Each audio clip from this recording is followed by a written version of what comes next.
ఓసారి అట్ట యేసు ప్రభువారు ఈ లోకా నుంచి వెళ్ళిపోయాక భక్తుల్ని సేవకుని పిలిచి అపోస్తులు పంపించాడు. ఇద్దరు అపోస్తులు ఏం చేశారో తెలుసా?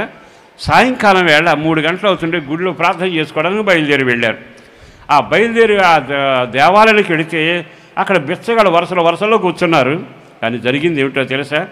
ఒక అతను అక్కడ ఉండి, అయ్యా నాకు ఏదైనా సాయం చేయవా అని అడిగాడు. ఎప్పుడైతే ఆ విధంగా చేతులు ఎత్తి సహాయం కోరాడో వీళ్ళు ఏమన్నారో తెలుసా?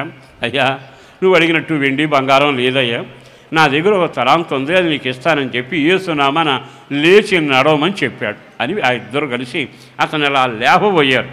చుట్టుపక్కల విన్నారు తెలుసా? అయ్యా కాళ్ళు ఏలాడితే ఎముక లేదు, కాళ్ళు ఏలాడితే సన్నగా ఉన్నాడు, కాళ్ళ మీద ఈ దేహం అంతా నిలబట్టడం తన వల్ల కాదు. వాళ్ళు ఏం మాట్లాడకుండా యేసునామాన దానం చేసి నిలబెడితే 40 ఏళ్ళ నుంచి ఏలాడినాయండి కాళ్ళు. ఎంతమంది చేతులు ఊస చేతులుగా ఉన్నా, ఎముక లేక కాళ్ళు వేలాడుతున్న అద్భుతం ఈ సంవత్సరం జరగబోతుంది. ప్రతివాని పాదాలు స్థిరపరచబడబోతున్నాయి, ప్రతివాని ఎముకలు గట్టిపరచబడబోతున్నాయి, ప్రతివాని పట్ల కార్యం జరగబోతుంది.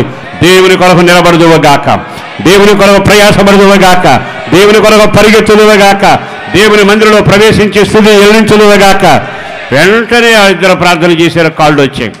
వెంటనే వాడు ఏం చేశాడు తెలుసా? ఎన్ని డబ్బులు వచ్చినాయి అని చూడలే. వెంటనే లేచాడు, పరుగునాడు వెనకబడిపోయి మందిరానికి వెళ్ళిపోయాడు. మందిరానికి వెళ్ళి ఆ మందిరం అంతా తిరుగుతున్నాడండి, కేకలేస్తున్నాడు. అప్పుడు వాళ్ళంతా చూసి అంటే ఈడేంటి, మనం గేటు ముందు ఉండేవాడు కదా, 40 ఏళ్ళని చూసాం, ఎప్పుడు లేచినోడు కాదుగా. కారణం ఏమిటో తెలుసా? ఎముక వచ్చింది, సత్తు వచ్చింది, కాళ్ళకు శక్తి వచ్చింది, దేవాలయం ప్రవేశించే కృప వచ్చింది. ఎక్కడున్నా మందిరానికి బయట ఉన్నా, ఎక్కడున్నా నలుగురు మోసుకుపోయే బతుకులో ఉన్నా, ఎక్కడున్నా అదేనండి ఎముకలు లేదు కనుక ఆడొచ్చేదాకా ఎదురు చూడాలి. ఎవరైనా వస్తే నాకు సాయం చేస్తారని కనిపెట్టాలి, మోసుకుపోయే వాళ్ళకి ఎదురు చూడాలి.